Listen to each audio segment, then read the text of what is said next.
సంబంధించిన resident schools ఇది మనకి ఏర్పాటు చేయడం జరుగుతుంది.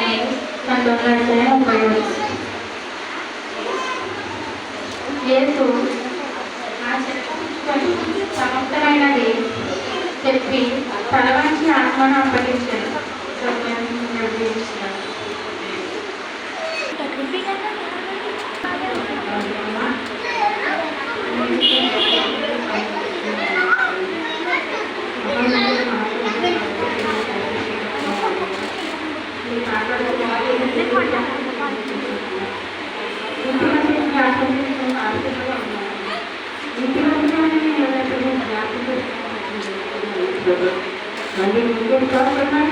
మా బయట సంపూర్ణమైన ప్రాణాన్ని తీవ్రంగా బజారం చేస్తున్నాం. మొదటిలో మాడుతున్నాం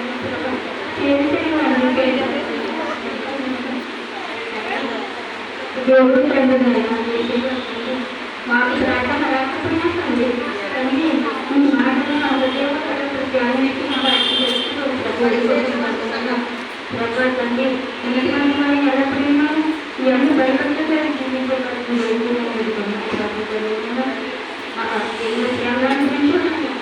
అవన్నీ తన రక్తాన్ని మా కోసం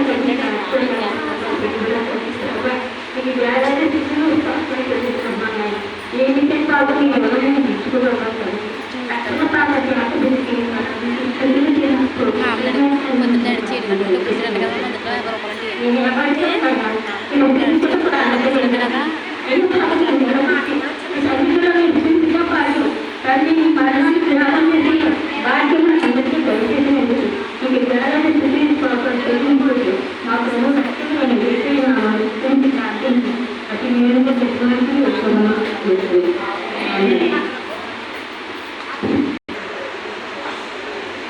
Era cuma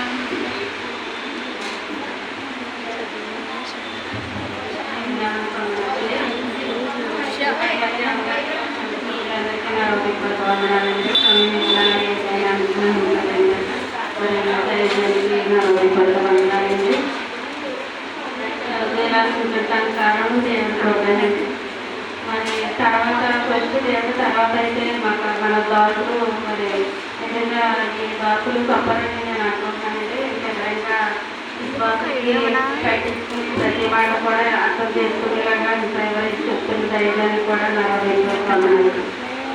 మరి ఈరోజు 6వ మాట నుంచి నేర్పించారు. మరి అనంత వద్ద 19:8 చదువుతానండి.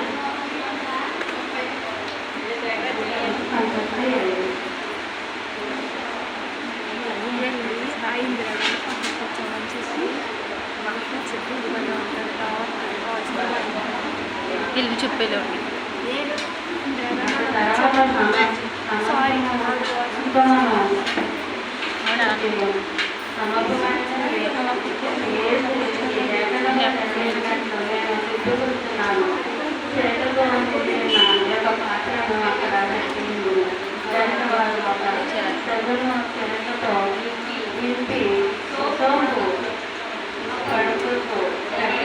ఆయన నోటికి యేసు అతనితో చూసుకొని సమర్థమైన చెప్పి తలగాల్చి ఆత్మను అప్పగించారు. మరి దేవుడు మనందరి వరకు ఆయన తృప్తినందరికీ దేవుడు మాకు అర్థమైంది. ఈరోజు మనం అందరం ఎలా ఉండటానికి కారణం కేవలం మేము ఎలా ఉండటానికి కారణం ఆయన ఏం చేయలేదు. మరి ఆయన ఇష్టం లేదు. మరి మనందరూ చేసిన నా పాపాల నిమిత్తం ఆయన సమాజం అందరి ఎదుట తలపించుకుని మరి ఆయన ఇష్టంతో ఆయన ప్రాణాన్ని ఆయన బిడ్డల కొరకు తన కొరకు ఆయన ఇష్టంగా తృప్తులు అనేది మరి సమాప్తమైందని చెప్పాడు ఆయన దేవుడు. అటువంటి దేవుని కలిగి ఉండమే మన భాగ్యం. మరి కీర్తనలో 9-10 అధ్యాయం చేద్దామండి.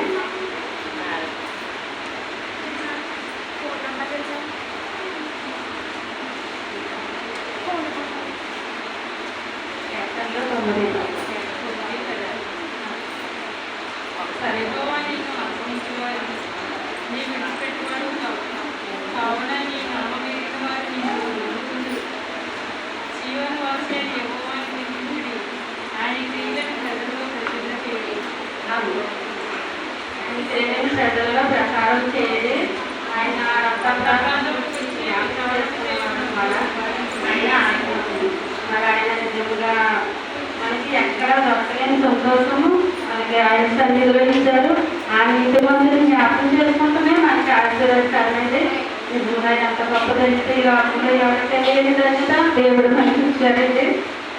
ఆయన అందుకే వందనాలు. మరి ఇప్పుడు ఇందాక చదివిన కీర్తన 82వ కీర్తనలో 5 నుంచి చదవచ్చండి. వాళ్ళు నాకు మొరపెట్టినారు కదా, వారిని మొరపెట్టిన విడుదల నుండి మీ యొక్క నమ్మకించి సిగ్గుపరచపోయింది. నేను నడిచిన పాను నేను నరుల చేత నిందింపబడిన వాడును, ప్రజల చేత తృణీకరింపబడిన వాడు. ఆయన దేవాది దేవుడై ఉంది, అంత కరుడై ఉంది. నేను పురుగులోనే మట్టినని ఆయన ఎంతో తగ్గించుకుని ఆయన మాట్లాడుతున్నారండి.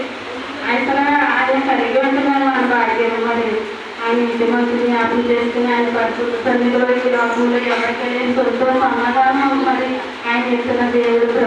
మరి నరుల చేత నిందింపబడిన వాడుని, ప్రజల చేత సునీకరింపబడిన వాడని ఆయన చెప్తున్నారండి. మరి మనల్ని ఆయన పోలికలో చేసుకున్నాడు. అలాంటప్పుడు మనం ఆయన్ని ఎంత ఎలా ఉండాలి? మనమైతే నిర్లక్ష్యం చేస్తున్నాం కానీ ఆయన ఇష్టంతో మన నరులను మనల్ని పుట్టించుకున్నారు.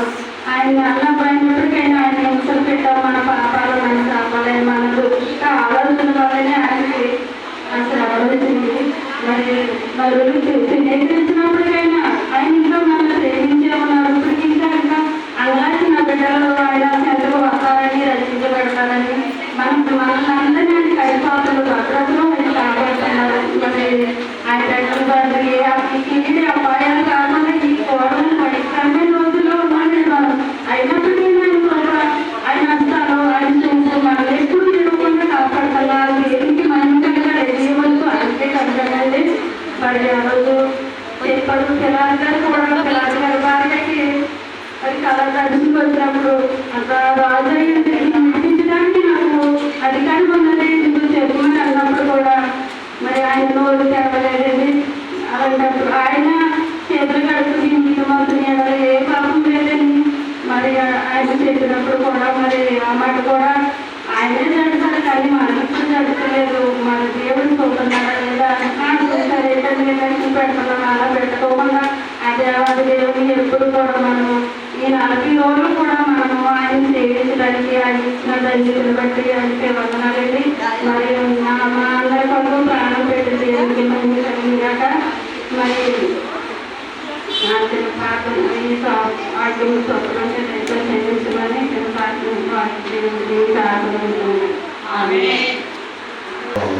భగవాను శిలువలో పలికిన 7 మాటలలో చివరి మాట చాలా ప్రాముఖ్యమైనది. చివరి మాటలోనే ఇద్దరు రక్షించబడ్డారు. చివరి మాటలోనే అద్భుతాలు కూడా జరిగింది. వెంటనే ఈ సమయం ముందు ఆ చివరి మాట జరుగుతుంది. ప్రార్థన ఇందిరాగా చేస్తారు, ఇందిరాగా చేస్తారు. వివరణ అనంతకుమారిగా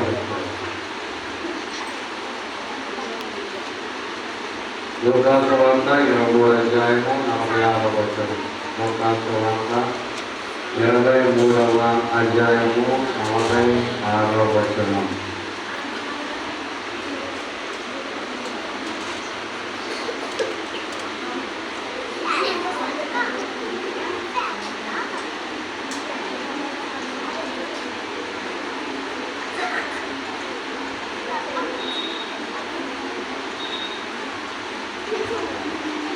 సమీక్షకి కూడా చూడాలని సినిమాని ఎదురుమాటపడుతుంది లేకపోతే సినిమాను నేర్చుకున్నాను.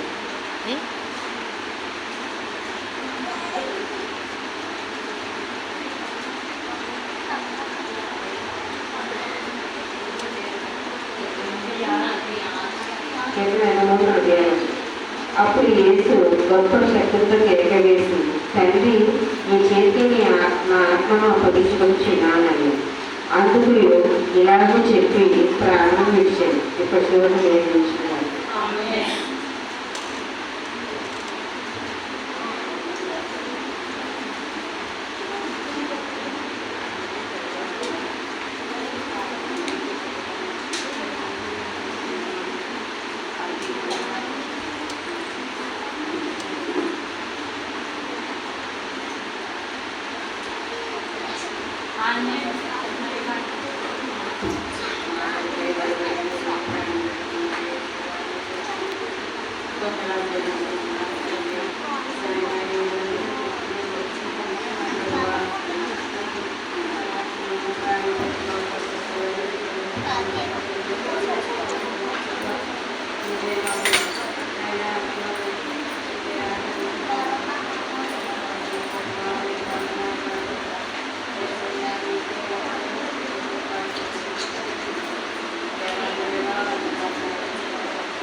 తెలుగులో యశ్వరావు గారు పలికిన 7వ మాట, 7 మాటలు పలికారు. ఆ 5వ మాట 7వ మాట నేర్చుకుంటున్నాను. మరి అలాగే 20 సంవత్సరాల కింద నుంచి మనకి 20 సంవత్సరం ఇలాగా జరుగుతుంటేనే ఆయన నీతి మంత్రులు కాబట్టి ఆయన నీతి మంత్రులు జ్ఞాపకం చేస్తే ఆశీర్వదించడము. అలాంటి ఇంకా మనము ప్రతి సంవత్సరం ఇలాగా గుడ్ ఫ్రైడే జ్ఞాపకం చేసుకుంటూ ఆయన మనం పట్టు చేసిన మరి అనేకమైన ఎన్నో గొప్ప కార్యముల గురించి మనకు ఆయన జ్ఞాపకం చేసుకోవడానికి ఈ సమయాన్ని ఇచ్చిన దేవానికి వందనాలండి. నాకు ఇచ్చిన మాట 7వ మాట, అప్పుడు యేసు గొప్ప శబ్దములో కేకలేసి, తండ్రి నీ చేతికి నా ఆత్మను అప్పగించుచున్నాను అనను. మరి ఆత్మ గురించి చెప్పాలనుకుంటున్నాను. మరి ఫస్ట్ మనము చూసినట్లయితే ఆత్మ అనేది ఎక్కడ ఉందంటే, ఫస్ట్ ఆది కాండంలో చూసినట్లయితే జనముల పైన అల్లాడుచున్నది అనేసి మనం చూస్తున్నాము. మరి అలాగే 2వ వాక్యం ఆది కాండం 2వ అధ్యాయంలో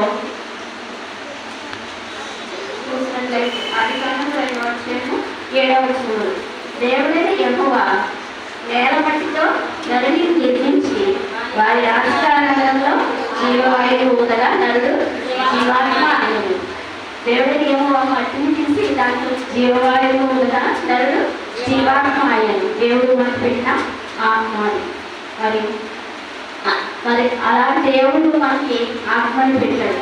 అలాగే ప్రభువు యేసుక్రీస్తు వారు ఈ లోకంలో నరుడిగా మానవుడిగా జన్మించి ఈ లోకం తల్లి గర్భంలో పరిశుద్ధాత్మతో జన్మించి నరరూపిగా ఈ లోకంలో ఉండి అనేక అద్భుతాలు చేస్తూ మరి ఫస్ట్గా ఆయన కొండపైన ప్రసంగం చేశారు కదా, అది తల్లి కాలంలో చూసుకుంటాము. కంప్లీట్ వార్త 5వ అధ్యాయంలో ఆత్మ విషయమై తిరిగిన వారు గర్భిలు పరలోక రాజ్యము వారికి.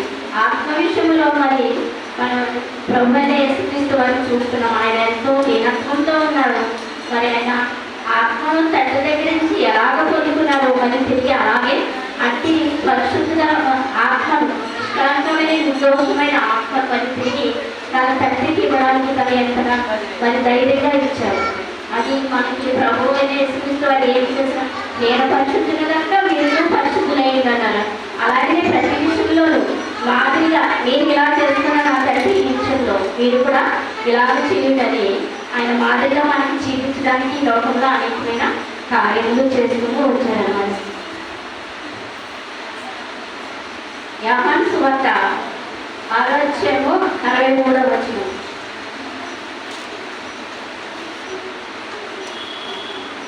ఆత్మయే జీవించుచున్నది, శరీరము కేవలము ప్రయోజనం. నేను మీతో చెప్పుచున్న మాట ఆత్మ జీవమునే ఉన్నది కానీ ఆత్మయే జీవించుచున్నది మనలో, శరీరం కేవలము నిష్ప్రయోజనం. దేవుడు ఇచ్చిన ఆత్మ మనం ఇక్కడ ఉంటున్నాము, ఈ 40 రోజులు ఉంటున్నాము, దేవుడి యొక్క నిరీక్షణ కలిగి ఉంటున్నాము అంటే దేనికోసం మనం ఇదంతా మన ఆత్మ కొరకు.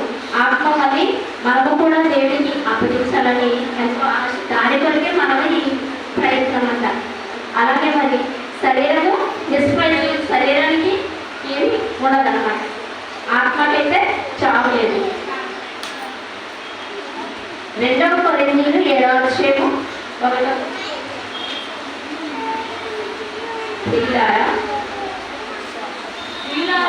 ఉంటారా? మనకి వాగ్దానములు ఉన్నవి కనుక దేవుని భయముతో పరిశుద్ధతను సమృద్ధి చేసి శరీరము ఆత్మకులు కలిగిన సమస్త కల్మషము నుండి మనలను పవిత్రులుగా చేసుకోవాలి. మనలో ఉన్న కల్మషాన్ని తీసేసుకోవాలి, పరిశుద్ధులుగా ఉండాలని దేవుడు మనకి ఇవన్నీ చూపిస్తున్నాడు.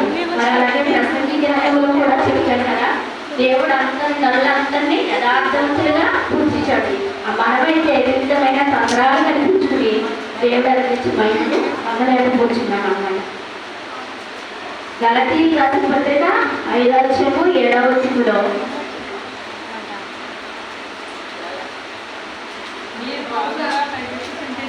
గలతీయులు 5:7 శరీరము ఆత్మకును ఆత్మ శరీరమునకు విరోధముగా ఆపేక్షించున్నది.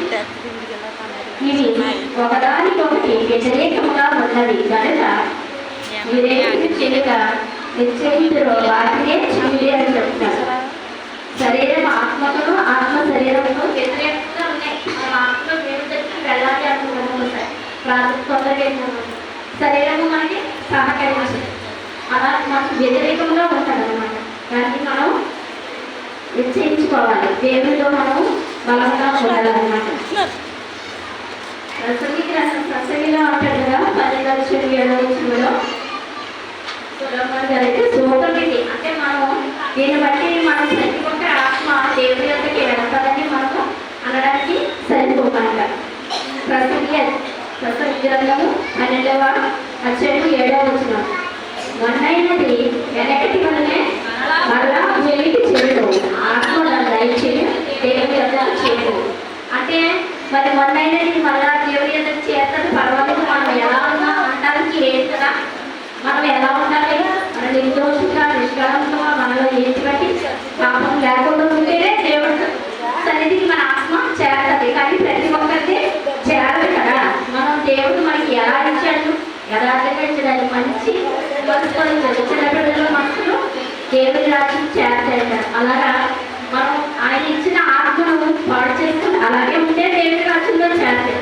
కానీ లేకపోతే ఆత్మ ఇది సోదరులు మాత్రమే ఆయన చెప్పింది అని ప్రతి ఒక్కరి ఆత్మ దేవుడికి సన్నిధికి చేస్తుందని అది మన చేతిలోనే ఉంది. మన ఆత్మ చేస్తగా లేదనేసి మరి దేవుడి పత్రికలో ఉంటారు కదా 12:11 విశ్వాసుల పట్టికలో వారిలో మన పిల్లలైన వాళ్ళు అనేక మంది ప్రభు అయిన యేసుక్రీస్తు వారి శిష్యులు, అలాగే ఆయన ఏర్పరుచుకున్న 7 మరి అందరూ ఎంతో మంది విశ్వాసులు ఉన్నారు. వారి ఆత్మలు మన భాషలో చెప్తారు కదా గమని కదా శరస్థలం అందులో ఉంటాయి. అలా మనవి కూడా ఉండాలి. అంటే మనం ఎలా ఉండాలి, మన ఆత్మను మనం ఎలా రక్షించుకోవాలని మన చేతిలోనే ఉండాలన్నమాట. అలాగా మనం ఆత్మ కొరకు మనం సిద్ధంగా ఉండాలి. మన ఆత్మను ఆయన చేతి మనగా అప్పగించేవారు ఉండాలని దేవుడు కోరుకుంటున్నాడు. ఎబ్రీ పత్రిక 9:14 నిత్యుడకు ఆత్మ ద్వారా తను దేవునికి నిర్దోషిగా అర్పించుకుని క్రీస్తు యేసు యొక్క రక్తము నిర్జీవ క్రియలను విడిచి జీవముగా దేవుని సేవించుటకు మీ మనస్సాక్షి ఎంతో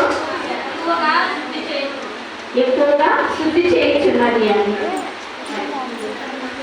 నిత్యుడకు ఆత్మ ద్వారా తను తానే దేవుడికి నిర్దోషిగా మనము అర్పించుకోవాలి. క్రీస్తు యొక్క రక్తము నిర్జీవ క్రియలను విడిచి జీవము గల దేవుని సేవించుట మనస్సాక్షి ఎంతో ఎక్కువగా ఉన్నది. మరి మనం అలాగా దేవుని ఆత్మను పొందుకొని మనం జీవితంగా ఉండాలని దేవుడు కోరుకుంటున్నాడు. పేతురు పత్రిక 1 పేతురు 4:19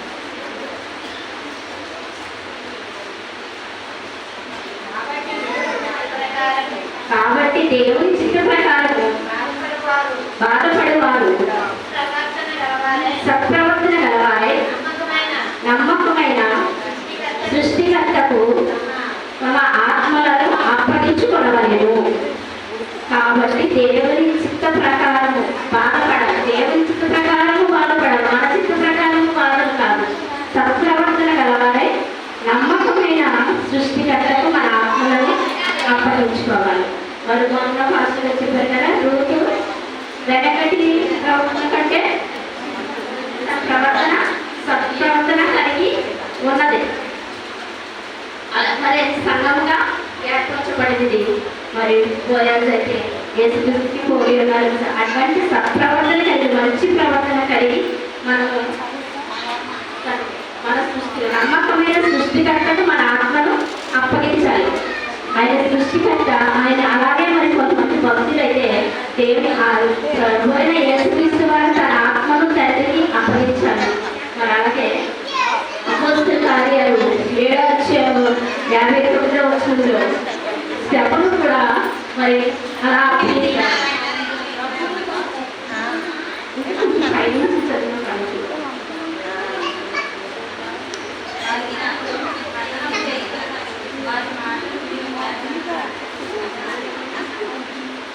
ప్రభువుని గురించి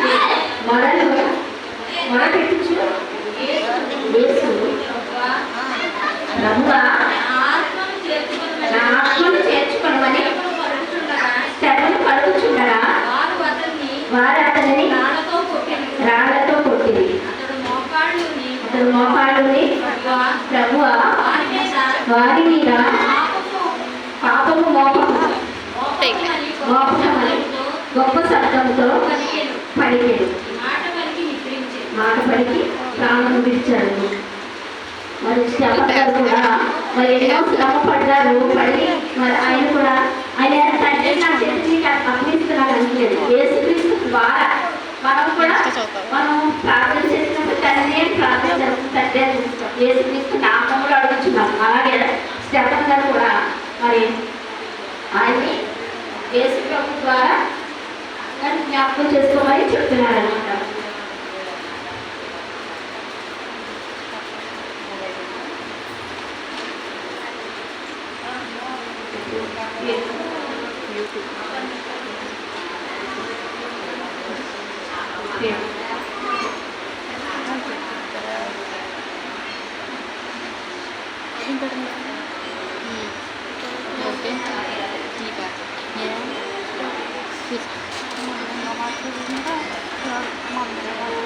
తీసి చూడు సార్, కొంచెం ఆపుతుంది.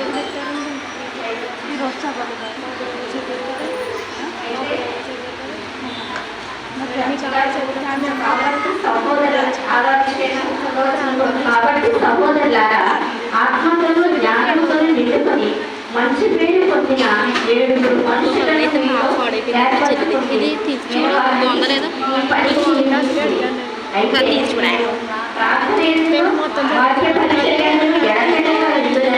చెప్పి ఈ ఆటలు సమూహంతటికి ఇష్టమైనందున వారి విశ్వాసంలో ఆత్మతోనూ నిండుకున్న వారే స్టెఫను ఆత్మతో నిండుకున్నారు.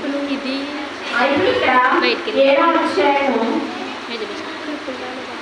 55వ వచనం నుంచి చదివితే, అయితే అతడు పరిశుద్ధాత్మతో నిండిన వాడే ఆకాశం వైపు తేరి చూసి దేవుని మహిమను యేసు దేవుని కృపార్చనను నిలిచి ఉండుట చూసి ఆకాశము తెరవబడలేదు, మనిషి కుమారుడు దేవుని కృపార్చనను నిలిచి ఉండలేదు చూసి ఉన్నాడని చెప్పాడు. స్టెఫను గారు చూస్తున్నారంట, ఆకాశం నుండి దేవుని మహిమను చూస్తున్నారు. మహిమను దేవుని యేసు దేవుని కృపార్చనను నిలిచి ఉండుట చూసి ఆకాశము తెరవబడుటయు మనిషి కుమారుడు దేవుని కృపార్చనను నిలిచి ఉండుటయు చూసి ఉన్నాడని చెప్పారు. అప్పుడు వారు పెద్ద కేక వేసి చెవులు మూసుకొని ఏకంగా అతడి మీద పడి పట్టణము వెలుపలికి అతని వెళ్ళగొట్టి దాడిని చంపి ప్రభువును కూర్చి మొరపెడుతూ యేసు ప్రభు ఇలా నా ఆత్మను చేర్చుకొనమని స్టెఫను పలుకుచుండగా వారు అతనిని రాళ్లతో కొట్టిరి. అతడు మోకాళ్ళుని ప్రభువా నా మీద పాపము మోపకమని గొప్ప కలిగాడు. అలా స్టెఫన్ గారు మరి తన ఆత్మ గురించి కూడా యేసుప్రభు గారికి అప్పగించారు. అలాగే దావీదు కీర్తనలు 31వ కీర్తన 5వ అధ్యాయంలో కూడా ఉంటుంది.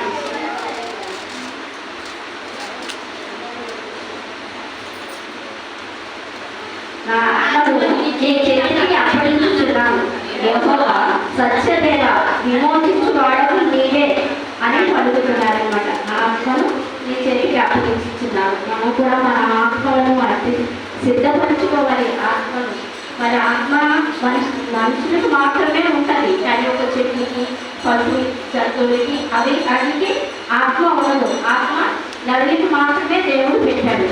మరి ఆ ఆత్మని మనము మరి దేవుని చేతికి అప్పగించాలంటే మనం ఎదిగా ఉండాలి. మనం దేవుని గురించి తెలుసుకుని మన ఆత్మను మనము సిద్ధపరచుకునే వారిగా ఉండాలన్నమాట. సామెత గ్రంథంలో చూస్తున్నాం కదా, నరుని ఆత్మ యెహోవా పెట్టిన దీపము, అది అంతరంగములోనే శోధించుచున్నదని సెలవిస్తున్నాడు. మనకి దేవుడు పెట్టిన ఆత్మ ఇది. దాన్ని మనం ఎప్పుడు వెలిగించుకునే వారిగా ఉండాలి, దాన్ని ఆడుకునే వారిగా మనం ఉండకూడదని దేవుడు ఆశపడుతున్నాడు. రోమపత్రిక 8వ అధ్యాయము 14వ వచనంలో కూడా మనం చూస్తున్నాము.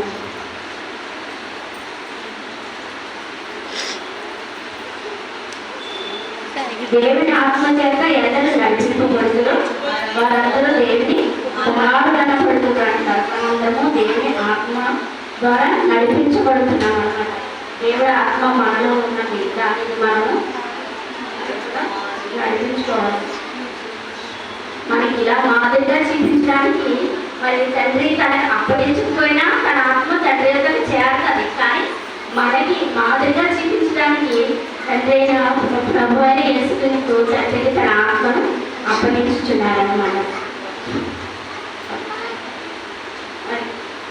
అలా అప్పగించిన తర్వాత ఆకాశం నుండి మరి గడపాలై తెర నడివికి చిరిగిపోయింది. అది 4 అంగుళాల దళసలు కదా, అది ఒక తెర.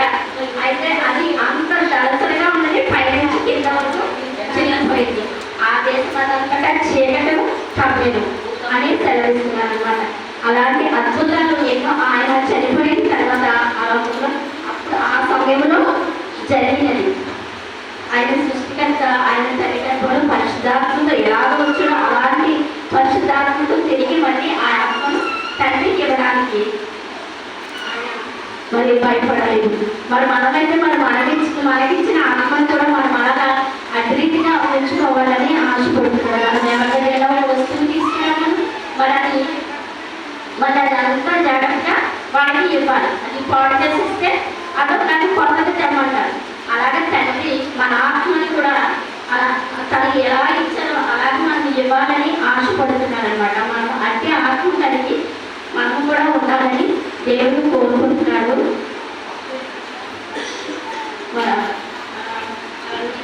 చెప్తే కొద్ది మాట దేవుడు